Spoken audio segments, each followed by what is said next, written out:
Como tal, como dices, creo que el cine lo hemos hecho siempre como para mostrarse a los demás. Sí.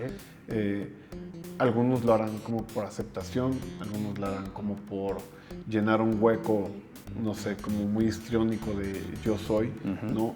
En mi caso, yo siento que es el poder hacer tangible el proceso, ¿no?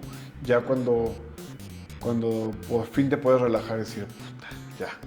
Y fíjate que a mí me pasa algo que ya cuando está en la pantalla ya logro soltar, ¿no? Y ya lo que venga es bueno. Si me tiran un buen comentario está chido.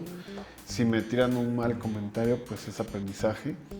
Pero también he aprendido mucho eso de como a dejar ir y aprender también como del proceso de escuchar. Tequenchu viene de Purépecha, que significa bestia. Entonces, tío, lo hicimos en Michoacán, pensando en esta área Purépecha. Pero te digo, el mismo monstruo que es el Nahual, ¿no? Entonces, nos fue muy bien. Nosotros ya con este cortometraje que filmamos en pandemia, al final logramos estar en 90 festivales, Sí. Aparecimos en el Anuario Estético de IMCINE. Entonces esto nos dio como un banderazo. Yo les dije a los demás miembros del equipo, le dije, güey, aquí hay algo, creo que hay que apostarle a esta historia, ¿por qué no lo intentamos llevar hacia, digamos, ya sea un largometraje? ¿Existe una industria cinematográfica en San Luis?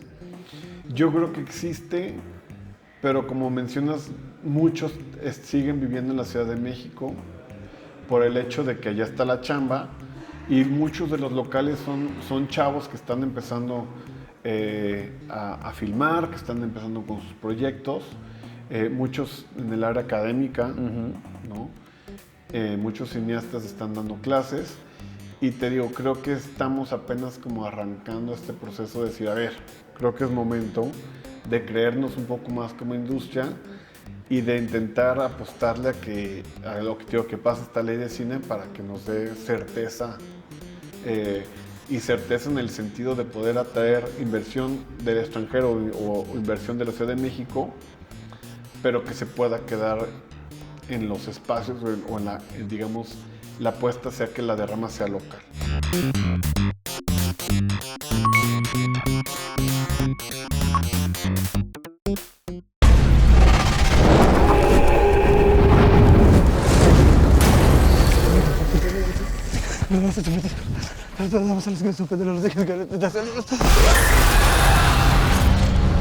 Entiendo que han estado desapareciendo algunos niños. Sus cuerpos han estado apareciendo desfigurados. Desfigurados. ¿Qué te pasó? No lo recuerdo. Caminaba por un sendero. Lo que vive en el bosque. No es un hombre. Es un hombre Dios.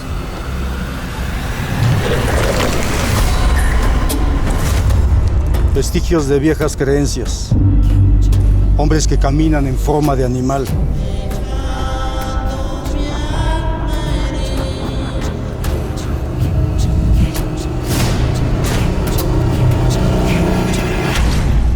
La justicia de los hombres no sirve para nada.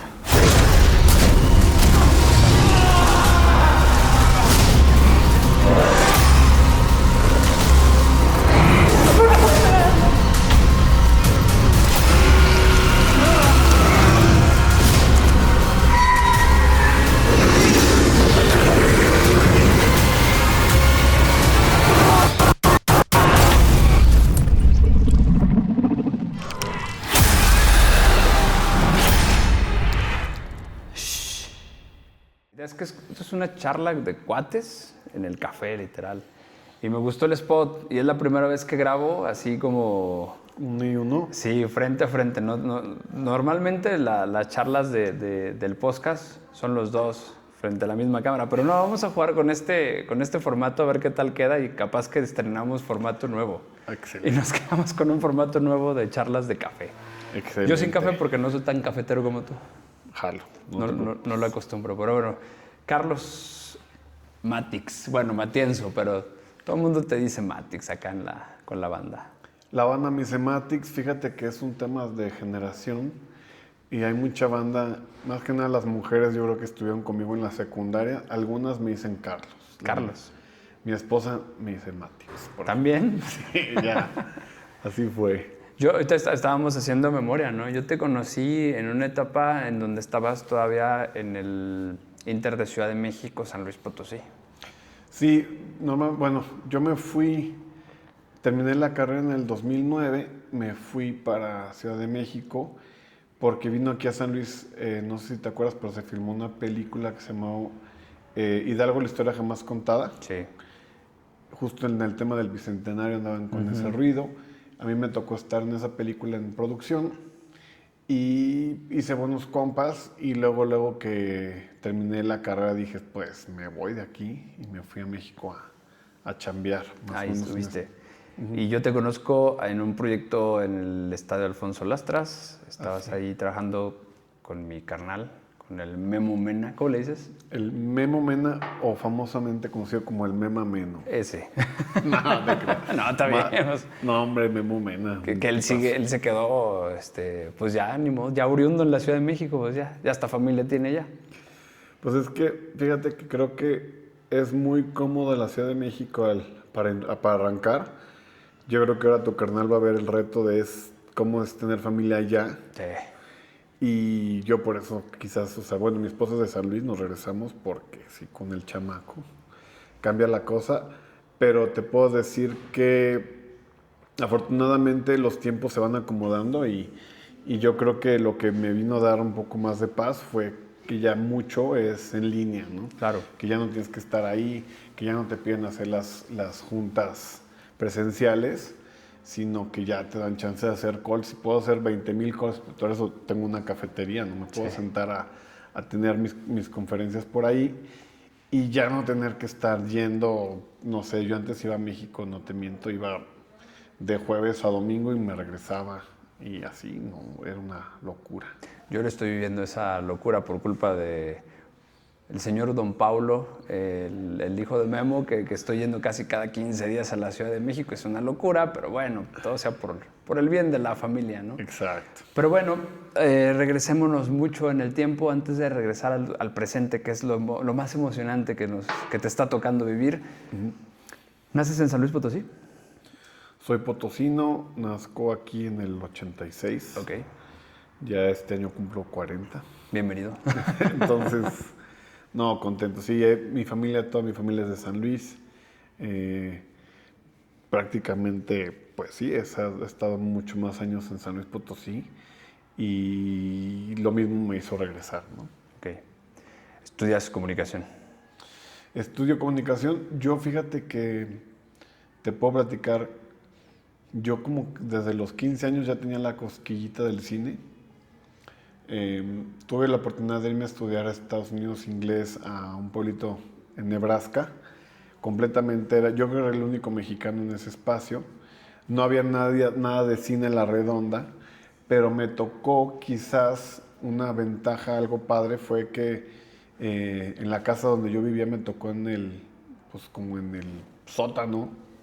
Entonces me pusieron una televisión con cable, lo cual para mí era llegar a contenidos que posiblemente pues nunca los había tenido. Y no, hombre, vi una cantidad de películas que fue como lo que dije, no, hombre, aquí creo que hay algo interesante. Y empecé estando allá a buscar escuelas de cine a los 15 años. Ok. A los 15 años, cine.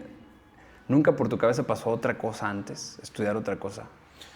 Yo creo que no por mí, yo creo que siempre fue como cine, como que yo decía, es que quiero estar ahí, a ver cómo hacen las películas, cómo es que llegaron a esto. Pero por el tema familiar, cuando yo le digo a mi mamá, oye, pues quiero estudiar cine, y mi hermana estaba por estudiar medicina, okay. Entonces fue como, a ver, no, inténtale un poquito otra carrera. Tengo muchos primos que son abogados, entonces incluso intenté con mis primos, pero antes de irme como a las leyes, fui el repartidor, ¿no? Cuando no existía Rappi, yo iba en la moto y llevaba los documentos y me caí 3 veces en la moto y dije, no. Aparte vi la presión que era como trabajar en una oficina de abogados y dije, híjole, creo que tampoco va por ahí. Y ya convencí a mi mamá que me dejara comunicación, pero en el Inter yo hacía exámenes en México para estudiar cine. Ok. Entras a comunicación y bueno, una de las ideas que mucha gente tiene de la carrera de comunicación es que es la fábrica de artistas, ¿no? De que vas a estar ahí y vas a ser o director de cine o artista, literal actor, cantante, locutor de radio, conductor de televisión. Y cuando entras a la carrera te das cuenta de que hay un ámbito completo, comunicación organizacional, periodismo, mercadotecnia. ¿Qué pasó por tu cabeza cuando te diste cuenta de las otras cosas?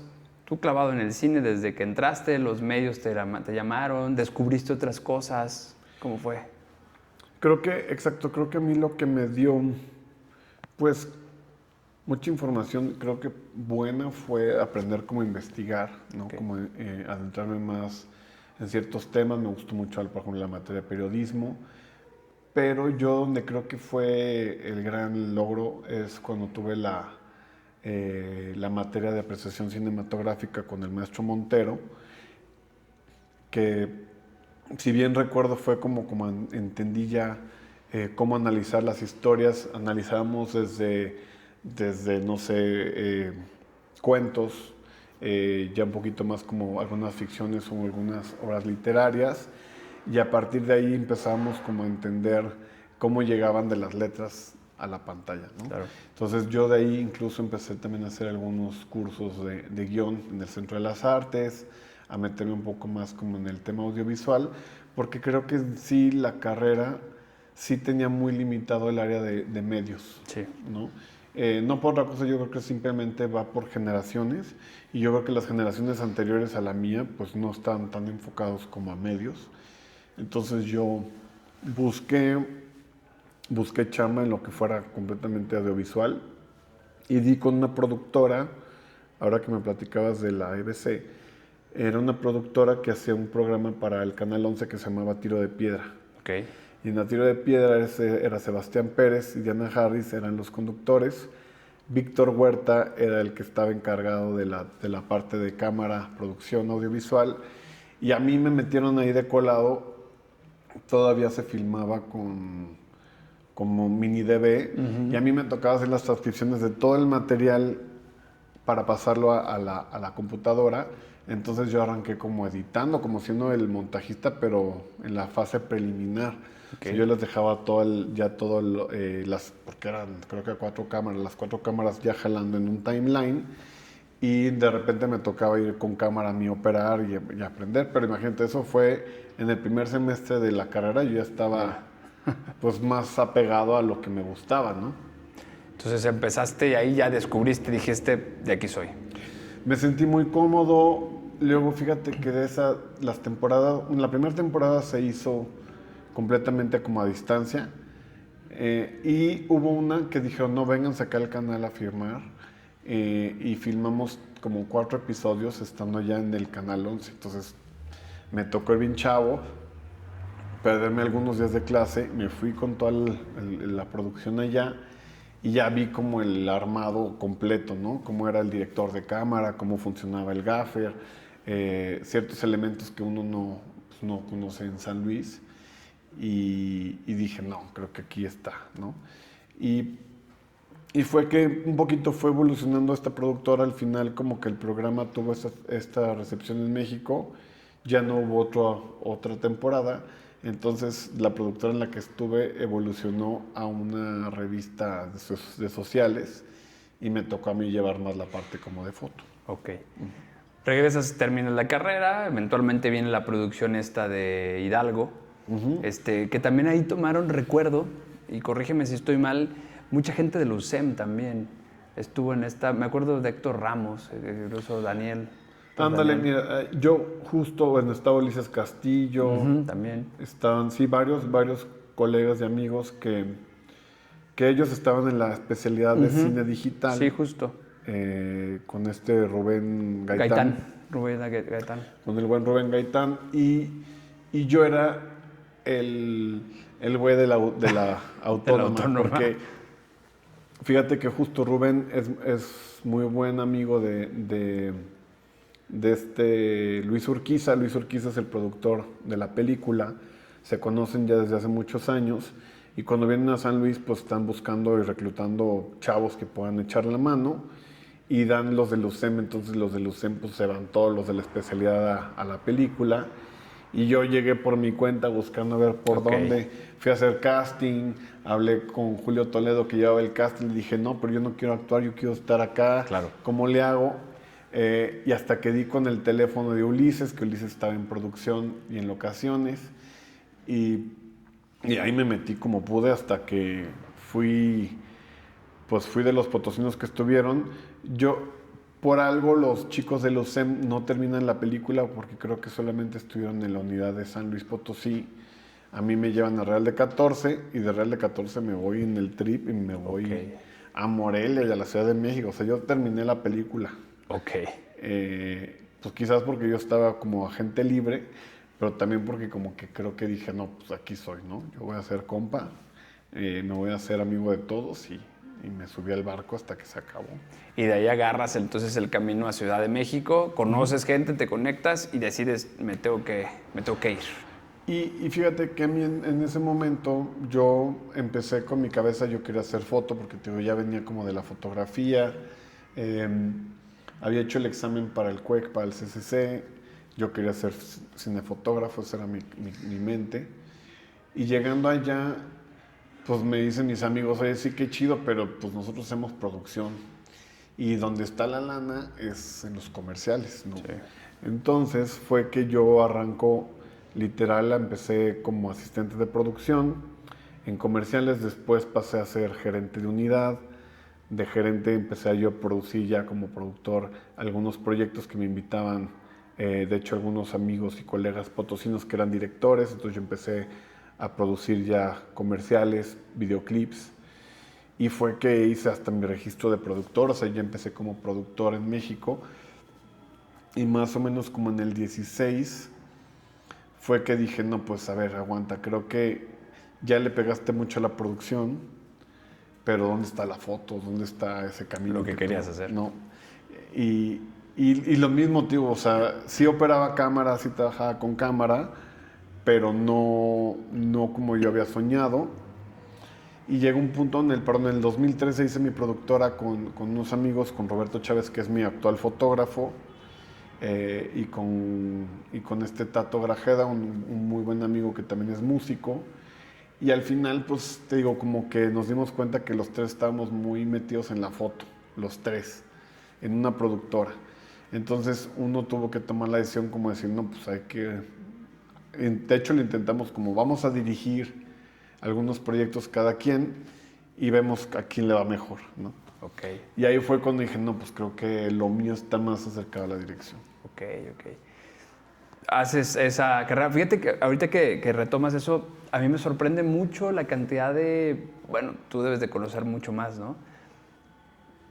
Tanto potosinos como gente fuera de la Ciudad de México que trabaja en el cine. Cada vez que voy y las reuniones que organiza Memo y su familia de allá. Ajá. Y que llegan los invitados que me dicen, Memo, mira, él es de San Luis, mira, él también es de San Luis. Y él, y Matix, ¿te acuerdas de Matix? Y la esposa de Matix, ellos eran de San Luis. La gente de San Luis que trabaja en producción en México, pero no solo de San Luis, de muchas partes, mucha gente que trabaja en producciones en México, de Ciudad de México, es de fuera de Ciudad de México. Sí. Y yo creo que es la gran escuela, porque creo que es donde en verdad, o sea, por ejemplo, yo que ya no tuve la oportunidad de estudiar en el CUEC o en el CCC, te puedo decir que mi mejor escuela, pues es, y lo estamos viendo, fue completamente en la chamba, ¿no? Yo también creo que quise buscar una estrategia que me ayudara a mí, creo que es donde me llegaba la gran obsesión, me costaba, por ejemplo, de hecho a la fecha te preguntan, ¿cuál es tu oficio? Y me cuesta como soltarme y decir, soy director de cine, sí, ¿no? Porque creo que es como que el puesto te lo vas ganando, pero creo que sí yo no podía saltar de profesión o de puesto en el cine sin haber hecho los anteriores. Claro. Entonces, por ejemplo, digo, sí, yo empecé asistente de producción y para pasar a gerente, pues ya había hecho no sé cuántos proyectos de asistente. Y luego para ser productor tenía que tener estos conocimientos, ¿no? Lo mismo en foto.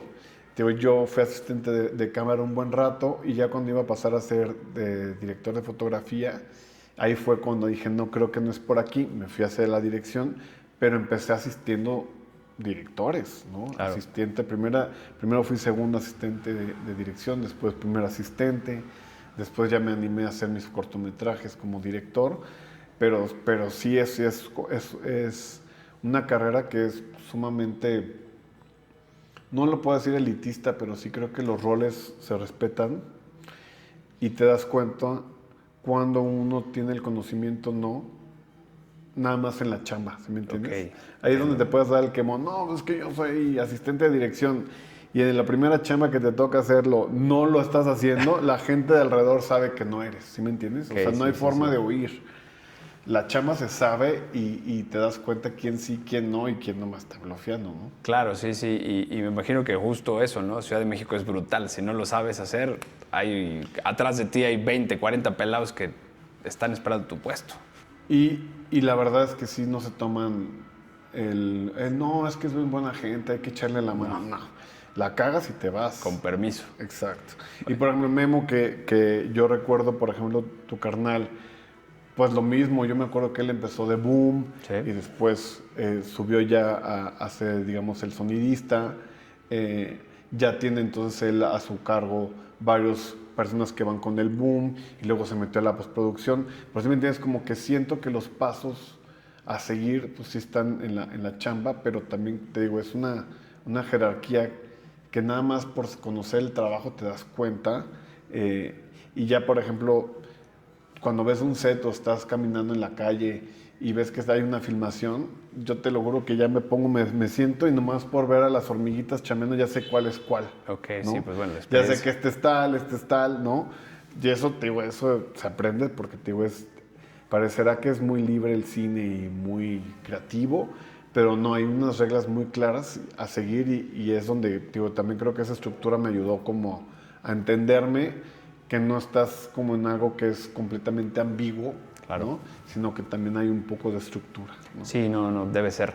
Bueno, ahora pasemos a esta realidad, como tú lo dices. A ver, estamos en San Luis Potosí, no voy a menospreciar mi ciudad, la quiero mucho, tú también, potosinos de toda la vida, estudiamos en la misma facultad, hemos pasado por las mismas aulas, con los mismos maestros, tenemos muchos amigos en común, pero tú lo dijiste hace rato, no es como de todos los días sentarte a platicar con un director de cine. Y no tenemos una escuela de cine en San Luis Potosí. Se han abierto, obviamente, ideas y proyectos que te dicen, aquí puedes estudiar cine y todo, pero no es normal que cuando llenas una solicitud ni va a aparecer en el periódico, se busca un director de cine o algo por el estilo. Hay muchas dudas, y sobre todo para los jóvenes, ¿no? Cuando alguien quiere o sueña con ser director de cine. ¿De qué vive un director de cine cuando no ha dirigido una película todavía o en el trayecto entre una producción y otra producción? Yo creo que es una pregunta muy inocente, pero creo que es una pregunta que cualquier joven te podría hacer. Pues mira, yo creo, porque sí ha evolucionado mucho, ¿no? Tío, cuando yo empecé ya a dirigir en el 2016, lo principal es que nosotros vivíamos de la publicidad, ¿no?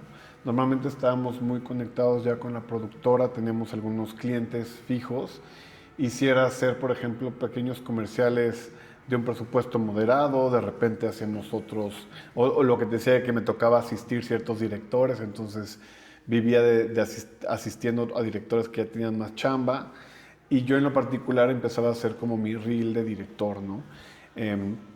También fue donde yo aprendí a hacer carpetas de producción, que lo mencionabas hace rato. Yo creo que la base es el pilar más claro y más efectivo de si tú quieres dedicarte a esto. Si no sabes hacer una carpeta, estás perdido. O sea, ya ni siquiera, es más, yo creo que de inicio tienes que saber hacer una carpeta para poder animarte a filmar, claro, incluso, ¿no?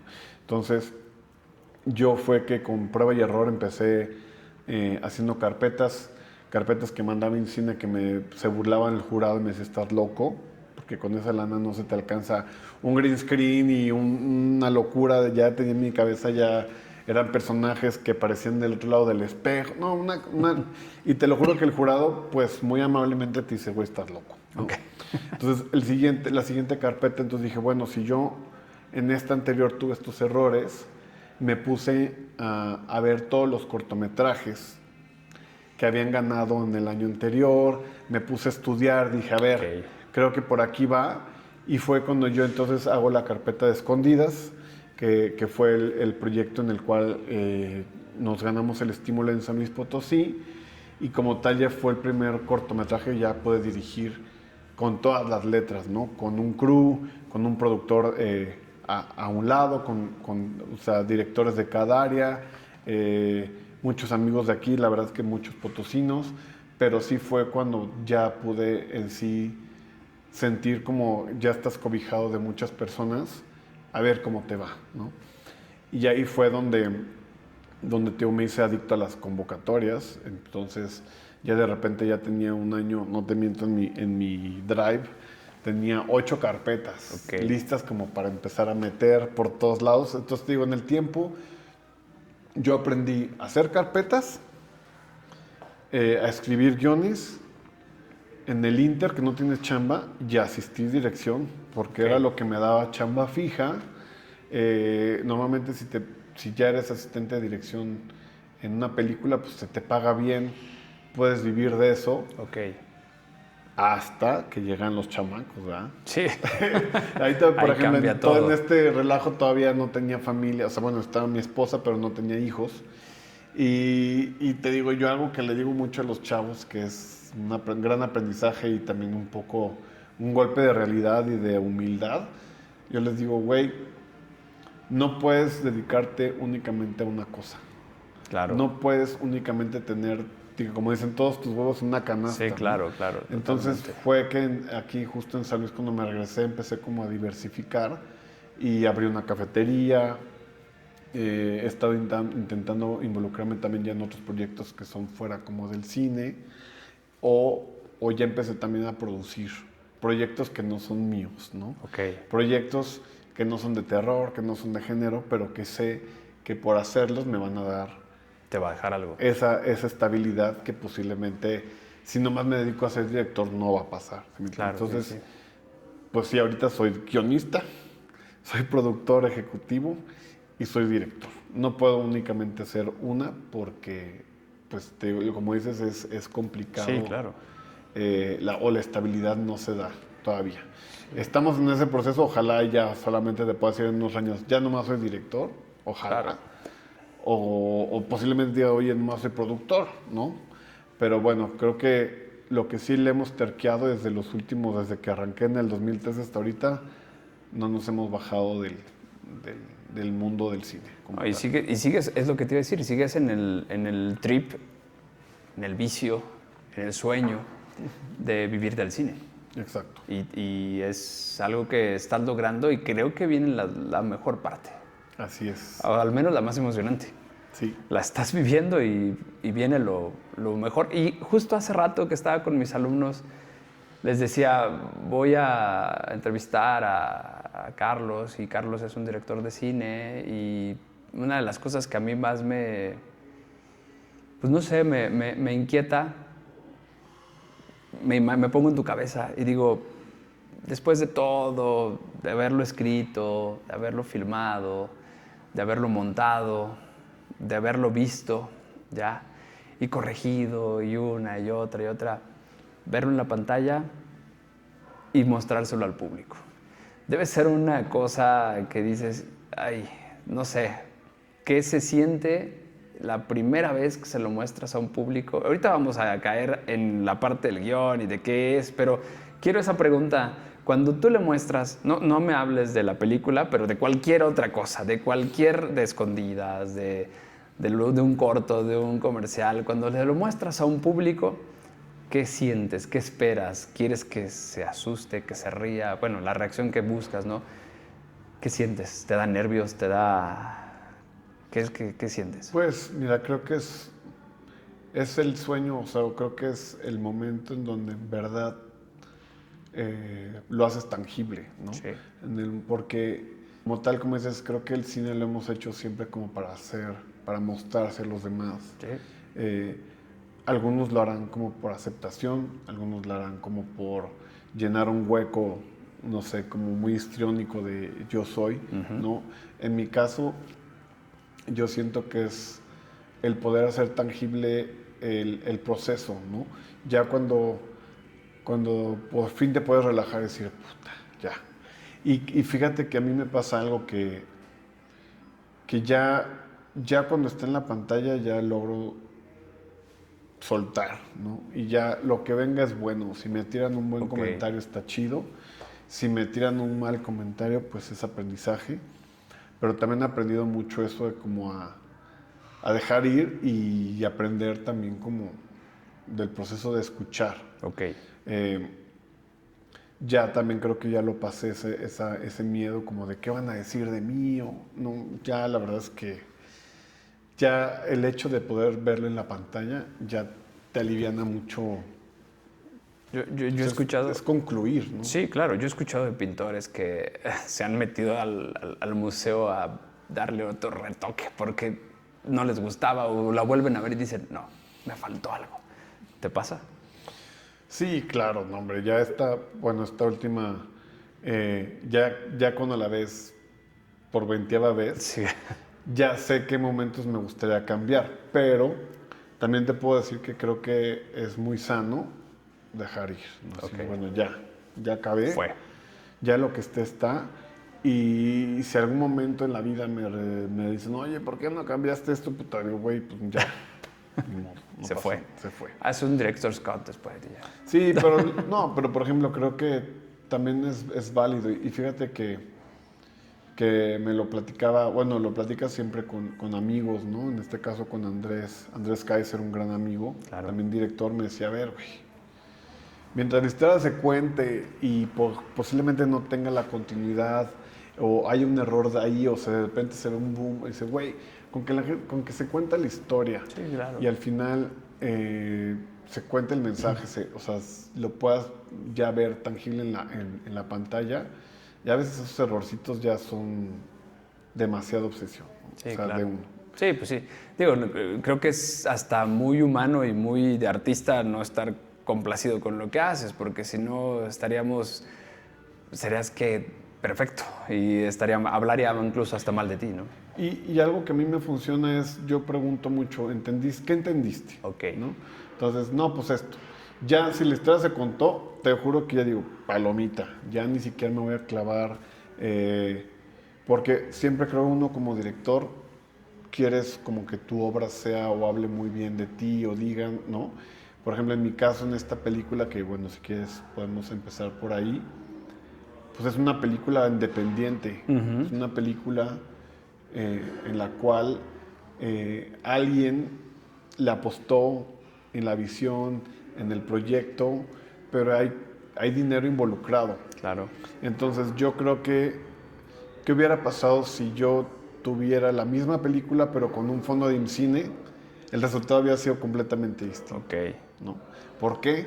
Porque hubiera tenido la libertad mínimo en tema económico de decir, esta lana no hay que regresarla. Entonces ya puedo yo ponerme al barco de soy el autor y yo imaginé este tiro y entonces porque cuando yo era niño imaginé... No, ¿sí me entiendes? Sí.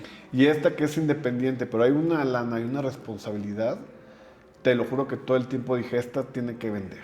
Okay. Esta película se tiene que ver bien, tiene que verse de mucho mayor presupuesto, pero tiene que contar la historia y venderse ágil, ¿no? O sea, no tanto clavarme, te voy ya en mi lado autoral, sino fue más como pon cabeza porque ahorita no se trata de ti, se trata de sacar este proyecto adelante y en algún momento ya harás tus locuras y ya te das tu taco, ¿no? Pero ahorita seamos muy congruentes con la chamba. Ok, vámonos metiendo a ese rubro, el terror. ¿Por qué terror? Pues mira, fíjate que creo que es algo que fue un poco de la mano, yo creo que pues yo creo que así como de mi adolescencia a mi adultez. Okay. Yo creo que siempre fui un gran consumidor de cine de terror, en lo solitario, me encantaban las películas, pero siento que este tipo de películas me hacían pensar más, ¿no? Como que siento que si yo me quiero sentar a pensar, veo películas de terror o de misterio, de suspenso. Si no quiero pensar en nada y tirarme nomás, veo la comedia. Yo creo que a mí me pasaba eso, como que siento que siempre quiero pensar. O al ver algo, quedarme y pelotearlo en mi cabeza y darle vueltas. Y creo que ese proceso me ayudó como a llegar a ese tipo de contenido, ¿no? Más a otro tipo de cine. Y luego, en este caso también a mi esposa, pues siempre ha sido como un gusto que hemos tenido los dos desde que empezamos el noviazgo hasta ya la adultez. Pero, por ejemplo, María, mi esposa, escribía cuentos breves y escribía un poco también sobre el terror. Entonces, por ejemplo, El de Escondidas es un cuento de María que yo logré ya adaptarlo para hacerlo cortometraje. Y donde me sentí muy cómodo fue en eso, fue como en el proceso de ya poder hacer el terror.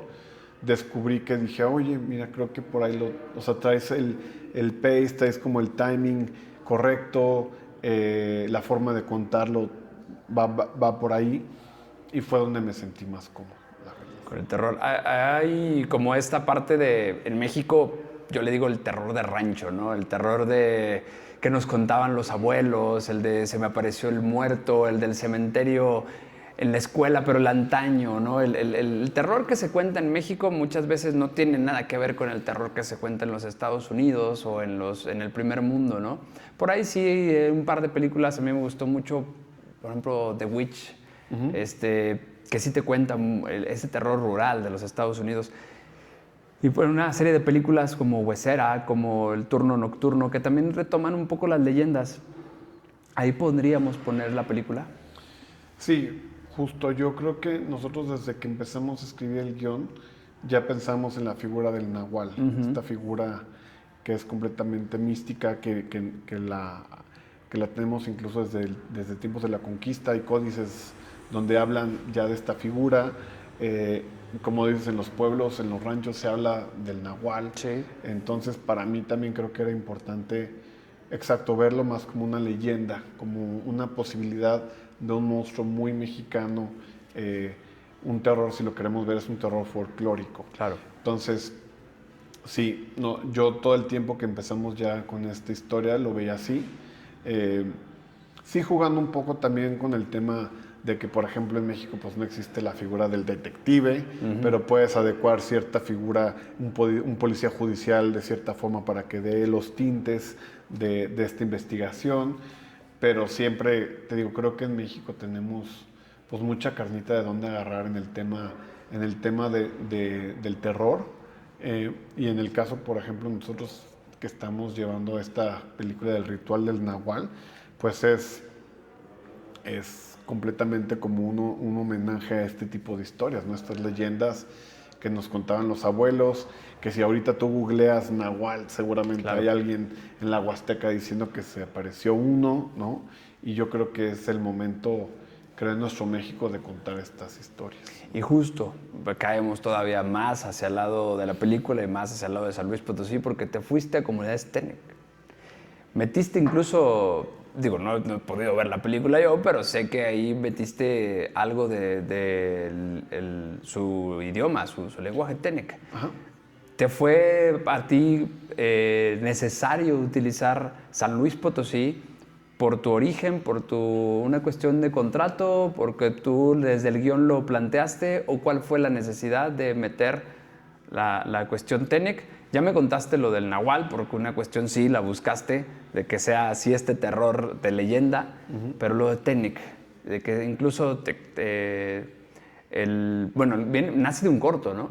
De que ganaste un festival, bueno, estuvieron no en un festival, en un rally. En un rally, exacto. Y después pues estuvo en un festival en Praga. En varios festivales, pero ganó en Praga algo, ¿no? También. Sí, no, mira, o sea, para ser breve con un poco la historia, este proyecto nace, como dices, en un cortometraje. Sí. Este corto, de hecho, se filmó en Talpujahua, en un rally en Feratum. Okay. Tenía 60 horas para contar, digamos que la historia de... O sea, tenía 60 horas para contar y filmar el proyecto. Perdón que te interrumpa, ¿ahí ya tenías idea o ahí nació? Nosotros, fíjate, para participar ya teníamos el guión. Okay. Entonces ya nosotros sabemos el guión, te permitían tener un proceso de preproducción. Ok. Entonces yo tenía ya mi equipo armado, ya teníamos el guión, los actores, y básicamente era en el banderazo armar la pieza para entiendo. ponerla, digamos, ya en cámara y en la acción. Y este cortometraje, bueno, se llamaba Tequenchu. Tequenchu viene de Purépecha, que significa bestia. Entonces, tío, lo hicimos en Michoacán, pensando en esta área Purépecha, pero te digo, el mismo monstruo que es el nahual, ¿no? Entonces, nos fue muy bien. Nosotros ya con este cortometraje que filmamos en pandemia, al final logramos estar en 90 festivales, Sí. aparecimos en el Anuario Estadístico de IMCINE. Entonces, esto nos dio como un banderazo. Yo les dije a los demás miembros del equipo, le dije, güey, aquí hay algo, creo que hay que apostarle a esta historia, ¿por qué no lo intentamos llevar hacia, digamos, ya sea un largometraje? Y lo que les dije también, les dije, nosotros teníamos, yo me gané otra convocatoria, entre otras, nada que ver, pero se llama Huellas Verdes. En Huellas Verdes yo tuve la posibilidad de trabajar aquí con Armando Herbert, es un gran amigo. Él lleva ya mucho tiempo de amistad en la comunidad Tenec de Tamaletón. Y él, fíjate, él tenía una historia de la primera mujer voladora de esta comunidad. Donde, como en otras comunidades, en la de Papantla, por ejemplo, se suponía que esta danza del gavilán únicamente podía ser bailada o llevada por hombres. Y parece ser que en San Luis Potosí, en esta comunidad de Tamaletón, permitían que las mujeres volaran. Okay. Entonces, cuando me platica esto Armando, le dije, a ver, güey, aquí hay algo muy chingón. No es en el género de terror, pero me gusta, me encanta. Siempre quise filmar en la Huasteca. Entonces, de alguna forma llevé la historia de Armando, escribimos el guión juntos, la metemos en la convocatoria de Huellas Verdes, ganamos y filmamos el cortometraje de Bajos. Entonces, ese corto para mí pues representa mucho porque fue mi acercamiento con la comunidad, mi acercamiento con mis bases, con mi gente, con mi tierra, o sea, ahora sí que me sentí completamente cobijado por ellos. Okay. Y estando allá con el Caulome, que es el guía espiritual, y platicando algunas historias de los nahuales y todo esto, yo les decía, es que quiero hacer esta película. Fue que logré transmitirles el universo a mis amigos, a Gerardo Oñate y a Roberto Chávez, que son los guionistas, pero Gerardo Oñate es el actor principal y Roberto es mi fotógrafo. Decirles, a ver, güey, por favor, déjenme, que es en San Luis, y déjenme llevarle este misterio Tenec, y déjenme que las dos, digamos, las dos curanderas sean Tenec, pero que imaginemos que están en lo alto porque las obligaron a huir, no sé, o sea, yo ya me inventé un trip y les dije, pero también les dije, quiero que esta película se filme en San Luis, porque soy de San Luis, y quiero que en verdad podamos transmitir esto desde acá, no tenerme que mover. Tequenchu entonces se mantiene como desde el corto, pero es purépecha. Ajá, y fue eso también, fíjate que nosotros cuando quisimos llevar la película empezamos siendo Tequenchu, y luego fue el Tequenchu el ritual de los nahuales, pero también ahora que tuvimos la fortuna de filmar con Cinemex también ellos son, pues, es que también es eso, hay que creerles a los que son buenos en su chamba, claro, ¿no? Y la palabra Tequenchu nosotros la exploramos desde que yo fui a ciertos mercados internacionales, que estuve en Ventana Sur y estuve en el mercado del Marché de Cannes. El extranjero le cuesta mucho trabajo la palabra. Okay. Entonces, uno por más terco que quiera, no, porque con el corto, pero si la gente, el público en general no la puede pronunciar o se les olvida, claro, no le conviene a nadie. No. Entonces, creo que por eso fuimos un poco más específicos, un poco más neutrales, y ya asumimos mejor una película que se llama El Ritual del Nahual. Así. El Tequenchu quedaría solo como el recuerdo del corto y se queda como el apellido, por llamarlo así. Y se menciona. Sí, se menciona pone en la ahí. película, y se escucha que cuando están hablando sobre esta figura, se menciona. Ah, okay. Pero ya no es tan relevante como tal ahorita en el tema de distribución, pero también yo creo, te digo, es todo el aprendizaje que tuve previo a esto fue como, ok, déjalo ir. Okay. Que no se llame así, no pasa nada, ¿no? Okay. Llegas entonces, filmas en San Luis Potosí, en la zona Tenec. Fíjate que lo jugamos un poco, que es donde creo que es la magia del cine, ¿no? Nosotros filmamos en el Valle de los Fantasmas. Cierto.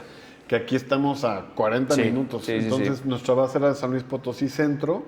Íbamos, que es lo que está cañón, que me encanta también de San Luis. Pasas el altiplano, pasas Literal. Armadillo, y a Y 20 ya minutos es ya un tienes bosque. un bosque increíble. Sí. Entonces, como el bosque que está en el Valle de los Fantasmas o en la Sierra de Álvarez no es similar a la vegetación que tenemos en la Huasteca, entonces por eso dije, como que quise yo dar a entender que estamos en un pueblo muy alto que se llama Muatl, donde tenemos este tipo de vegetación, pero todavía se puede entender en el ecosistema de la Huasteca Potosina, que son los que están allá, Tiene razón. a lo lejos.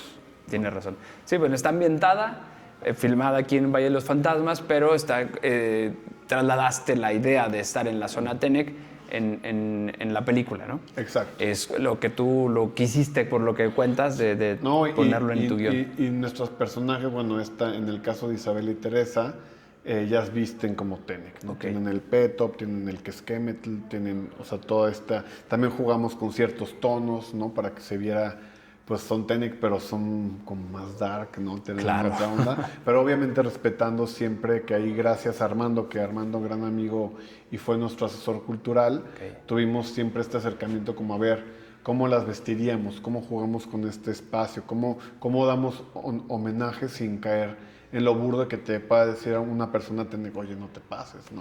Hay que ser muy respetuosos con eso. Claro. Y tuvimos también un asesor de lengua, Okay. que es el buen Washik, un gran amigo que también, de hecho, sus canciones se escuchan en la radio. Okay. Él es músico con sus hermanos, y la radio Tenec que se escucha en la película son canciones de Washik. Okay. Y él fue nuestro asesor de lengua, y todo el tiempo estuvimos siempre con él. Yo incluso como director, por ejemplo, en el corto de Bajud, pues hablan casi todo el corto en Tenec, entonces yo literal me hacía hacia atrás y decía, volteaba con el asesor y le decía, ¿cómo lo escuchaste? ¿No? ¿Se escucha bien? No, métele más aquí y acá. Y lo mismo en estas escenas en Tenec fue, pues, señor director, dígame qué hacer, ¿no? Claro, sí. Dándole respeto a la lengua. Sí, sin duda. ¿Qué porcentaje de potosinos podríamos decir del crew? Eso también fue bien bonito y fue algo que también yo le eché muchas ganas, pero te puedo decir que arriba de un 70%. 70% hecha en San Luis Potosí con un 70% del crew potosino. Amigos, compas, también teníamos, o sea, por ejemplo, bueno, también usamos gente de León, Okay. gente de Guanajuato. Entonces yo feliz también como que fue muy descentralizada. Claro. Eso sí, fue gente de Guanajuato, gente de San Luis, y la minoría eran de Ciudad de México. Fíjate que hace poco, brincándonos a otro rubro, platicaba con gente del fútbol y me hacían un comentario de que yo les decía, no, pero es que este jugador es potosino. Y me decían, ¿y eso qué? Yo soy de Ciudad de México. Y yo obvié el comentario y en mi corazón, en mi cabeza decía, es que tú no entiendes lo que para nosotros significa las pocas cosas que nos quedan en San Luis es nuestra identidad potosina, y decir, Sí. nos da mucho orgullo cuando podemos darnos cuenta que aquí en San Luis se puede, o en Aguascalientes o en León, se pueden hacer cosas con gente de esta región. No, y ya algo que ha pasado, que también ahora tocaré un tema muy importante que estamos viviendo, es el hecho de la ley de cine. O sea, Claro, también. Sale la presidenta a principio de año hablando de la ley de cinematografía nacional, pero nosotros ya tenemos un rato hablando de la ley de cine estatal. Sí. Y ahorita es algo que yo estoy muy metido, que estamos intentando llevar a cabo, que estamos luchando para que se apruebe, pero básicamente es, como dices, a los chavos darles la oportunidad de poder trabajar Claro. en su estado, y que vengan películas o series a filmar, pero que tengan, no es un bloqueo, simplemente es como decir, oye, qué padre que vengas a filmar y que te vas a beneficiar de todo esto que hay en San Luis, pero mínimo que una gran parte de tu equipo pues sean de aquí, Sí, ¿no? sí. O sea, esto nos ayuda a todos como industria. Lo que te digo es, posiblemente puedan llegar películas que yo no voy a dirigir, pero puedo participar en la reproducción, o sea, Sí, sí, y, sí. y sin tener duda. un día a día común en la cinematografía de San Luis, pero pudiendo llegar a mi casa después de trabajar Sí. en lo que me gusta y en lo que sé hacer, ¿no? Y me voy a saltar otra, esa pregunta era para finalizar, pero ahorita que lo tocas vamos a ponerla. ¿Existe una industria cinematográfica en San Luis?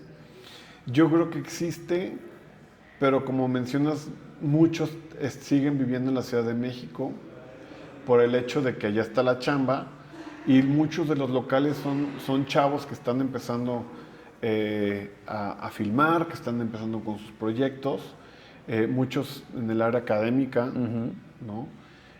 Muchos cineastas están dando clases y te digo, creo que estamos apenas como arrancando este proceso de decir, a ver, creo que es momento de creernos un poco más como industria y de intentar apostarle a lo que digo, que pase esta ley de cine para que nos dé certeza y certeza en el sentido de poder atraer inversión del extranjero o inversión de la Ciudad de México, pero que se pueda quedar en los espacios o en la, digamos, la apuesta sea que la derrama sea local.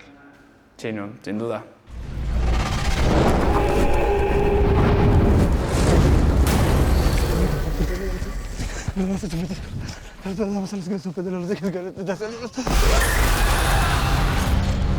Entiendo que han estado desapareciendo algunos niños. Sus cuerpos han estado apareciendo desfigurados. Desfigurados.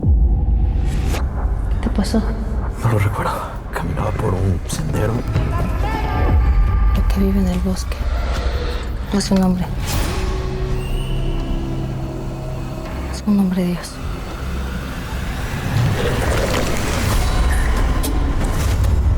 Vestigios de viejas creencias. Hombres que caminan en forma de animal.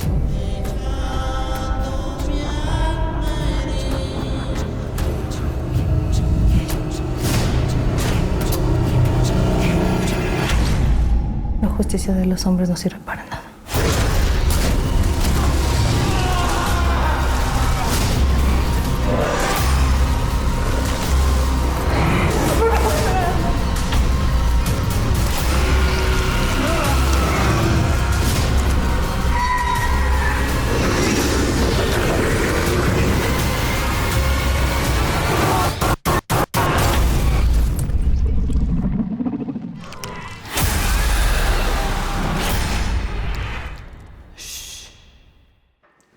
Para darle continuidad ya a la charla de la película, ¿no? Es una película que, ya dijimos, un crew potosino, con un crew, bueno, 70% filmada en San Luis Potosí. Te lanzaste hace muy poquito a Europa, a Rotterdam, para ser más exacto. ¿Cómo te fue? Pues mira, fue un proceso muy, como muy enriquecedor. Te digo, es donde tú te das cuenta que el proyecto tiene piernitas y que está jalando, es cuando se van abriendo los canales correctos, porque te puedo decir muchas, no sé, no te puedo dar una estadística de cuántas películas se filman en México, ¿no? Que lleguen a estrenarse en algún festival, pero te puedo decir que sí puede ser un 10%, ¿no? O sea, sí es un tema complicado y hay mucha competencia, ¿no? Entonces, nosotros, tío, nos posfilmamos en mayo del 24, toda la postproducción, imagínate, nos tardamos casi 2 años, año y medio, y tuvimos la fortuna de estrenar en el Festival de Rotterdam, en el área se llama Bright Future, entonces, que es para óperas primas, entonces, no, pues muy feliz. La verdad es que el recibimiento que se tuvo en este festival, que es uno de los más grandes, fue muy enriquecedor ver cómo el público, los holandeses, cómo la tomaron, cómo la entendieron, cómo la analizaron. Después leímos algunas críticas que fueron muy constructivas y muy positivas en torno a la película. Y es lo que te digo, te das cuenta que tu proyecto no está del todo perdido, ¿no? O ves Pero es lo que pasa, imagínate, tienes la película terminada y empiezas a platicar con ciertos pues amigos, con la comunidad y te echan porras o te dicen, oye, va muy bien, pero hasta que tú no tienes una credibilidad en torno a un festival grande que te tome en cuenta, es cuando ya te puedes dar por hecho que va bien. Claro. ¿No? Porque los compas te pueden decir increíble, Pues sí. pero si no la están tomando en cuenta en este panorama más ya más como de industria, entonces puede que este proyecto vaya a costar más de lo que está pasando ahorita, ¿no? Que es, arrancamos luego con Rotterdam, inmediatamente también tuvimos esta plática con Cinemex, que le apuesta, que le gusta, que dice, no, pues yo veo en esta película algo que hay que mostrar. Entonces fue que también dijimos, pues estamos muy contentos, ¿no? Que ahora sí por primera vez, digo, no sé cuántas películas potosinas hayan llegado a cine, pero el hecho de que te estén acompañando con 500 salas, no puedo explicar Sí, claro. este proceso. Es un sueño, o sea, hecho completamente realidad. Sí, ¿no? Pasa todo este fenómeno, llegas acá a México, 500 salas. Es una brutalidad para una ópera prima de una película potosina, como dices, no sé cuántas hayan hecho. No, y lo que te decía, completamente independiente. Sí. Lo que han dicho es, justo se ve el trabajo de todo el crew, se ve el trabajo de los actores, se ve el trabajo que se hizo en la postproducción. Pero lo que te digo es una película que no está chiquita, ¿no? O sea, para que te den 500 salas, quiere decir que ven una apuesta por el cine potosino, por el cine mexicano, por el cine de terror. Y eso, pues, te digo, ojalá esto únicamente traiga buenas cosas para todos, ¿no? ¿Qué fecha tiene de estreno en México? Pues, o sea, con certeza no tengo la fecha exacta, pero tiene que ser en mayo. En mayo del 26. Antes del Mundial tenemos que estar saliendo en salas. Ya ahorita estamos empezando con todo el proceso de enamoramiento para que la gente la vaya a ver, pero digo, muy contentos del proceso. Y lo que te decías es, para mí también es un foco ya poderme liberar, de decir, híjole, ya se logró hasta llegar a la distribución y tener un apoyo y saber que sí se va a ver en el cine. También ya para mí ya me doy por servido. Ya, si de aquí, lo que dicen luego también para los directores con una ópera prima cuesta más trabajo sacar la segunda película. Okay. Mira, yo ahorita en este proceso, viviendo en San Luis, con mi familia acá, pues te puedo decir que el intento se hizo y ojalá esto nos dé más fuerza para después, quizás en unos años que volvamos a platicar, ya estemos hablando de la quinta. Ojalá. ¿No? Esto es el sueño que todos director queremos tener, pero pues la realidad es que también es complicado. Sí, no, yo sé que este es un trabajo muy complejo, por eso te dije desde el principio de la entrevista, estás en el trip, estás viviendo el sueño y ahora estás justo en el no me despierten, ¿no? Y me cuesta mucho entenderlo, o sea, sí saber que se logró, que ahí vamos, y siempre queda como siempre esa pregunta, ¿y qué va a pasar, ¿no? En el próximo año, ¿qué vamos a hacer o qué, no? Pero también creo que poder sentirte en tierra, y creo que es algo que nadie puede entender más que los que estamos pues sin provincia o en estos estados aledaños y cercanos a la Ciudad de México, es justo que sabemos que pues sí, que nos cuesta un poco más quizá, pero también se disfruta, ¿no? También se sabe que podemos tener una vida sin tráfico, claro, que puedes ir a visitar a la familia, no sé, o sea, hay muchas cosas positivas alrededor de hacer cine desde acá. Sí, ¿qué fue lo más difícil de esta película? Pues yo creo que siempre fue el tema del proceso financiero, ¿no? De llegar a que aplicamos a todos los fondos habidos y por haber.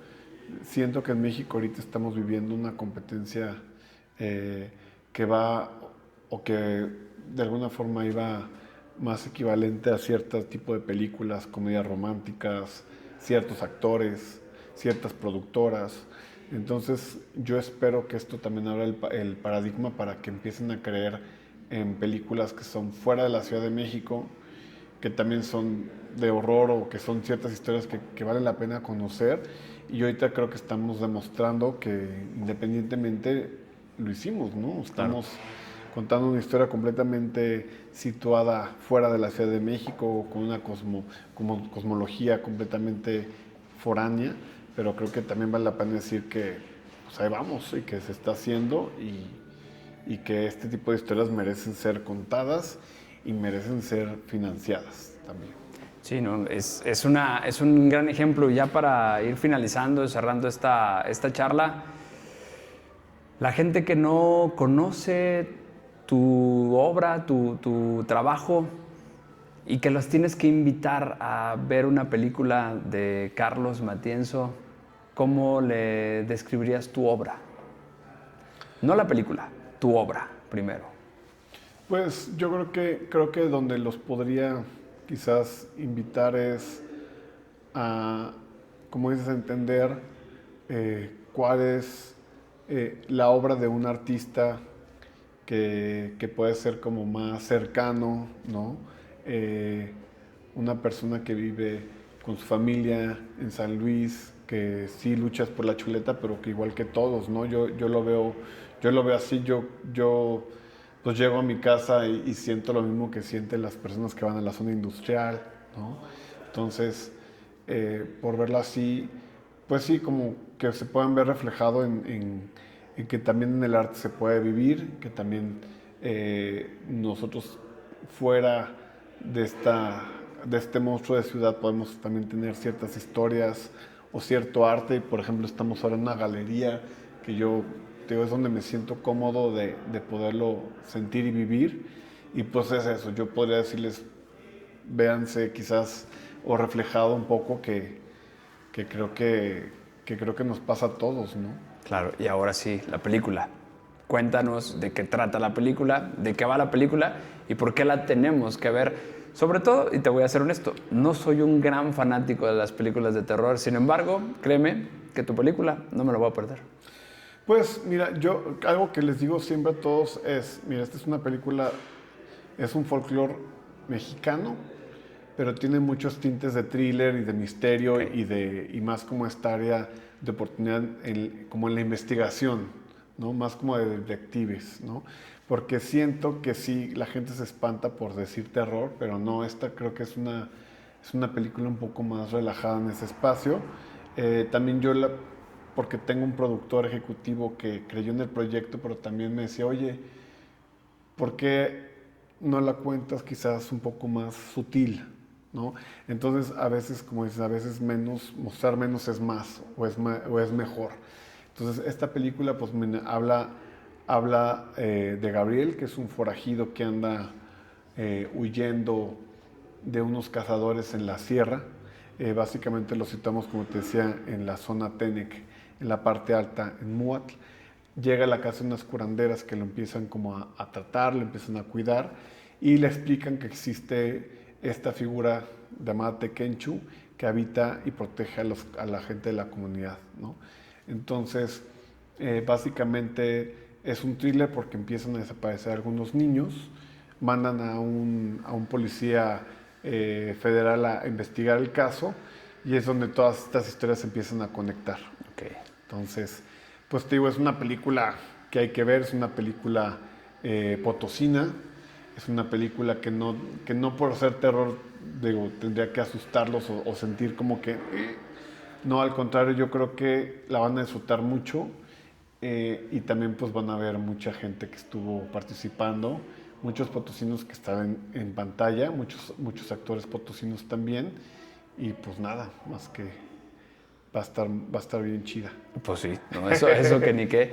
Y bueno, Carlos, primero pues agradecerte el tiempo de esta entrevista y yo creo que más allá del tiempo y agradecerte pues las facilidades por estar, pues también invita a tu cafetería de una vez, ¿no? Porque pues... Y claro, y como te dije, pues sí, uno no puede únicamente dedicarse al cine. Tengo esta cafetería que se llama Lantimos Barra de Café. Obviamente Lantimos viene de un director de cine que me encanta. Justo posiblemente no se lo recomendaría a mi mamá o a mis tías, no, pero me encanta el cine de Lantimos. Y también ya empezamos, por ejemplo, con el lado de desayunos. Pues digo, la verdad es que a los chavos o a la gente que les gusta el cine, pues normalmente aquí hay una comunidad de chavos que se vienen a trabajar. Me pueden ver a mí sentado en la mesa y platicar. O sea, ahora sí que creo que es la cercanía también de que aquí en esta barra se ha hecho como una comunidad, grandes amigos que vienen y es más como recurrente, ya te haces amigo de todos.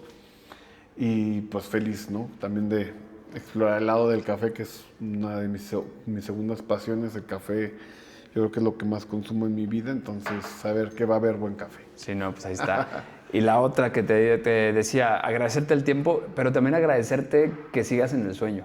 Porque creo que, te lo voy a decir de una manera que no se malinterprete, los aferrados son los que, como tú, cumplen y siguen, y la verdad es que necesitamos más aferrados, no solo en el arte, sino en todo, porque muchos son los que si en el primer fracaso se bajan del carro y pues tal vez no se hubiera descubierto este continente en la fecha que se descubrió, tal vez no se hubiera llegado a la luna, tal vez no se hubieran hecho grandes hitos arquitectónicos, artísticos.